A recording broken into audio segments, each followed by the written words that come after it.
If we're gonna find the ghost that's haunting this old rock and roll venue, we need to split up. Daphne and I will go this way. And like Scoob and I will go this way.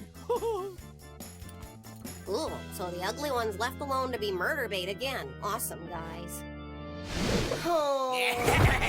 You're trespassing in the home of the diabolical disc demon. Prepare to be... Oh, shit!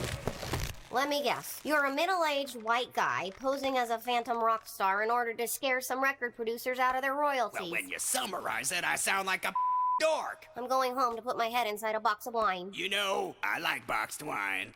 Oh. Ow, taking your banana straight to the top of the charts, baby. Should I take the mask off? No, please, Yeah, that makes sense. Why break the mystery?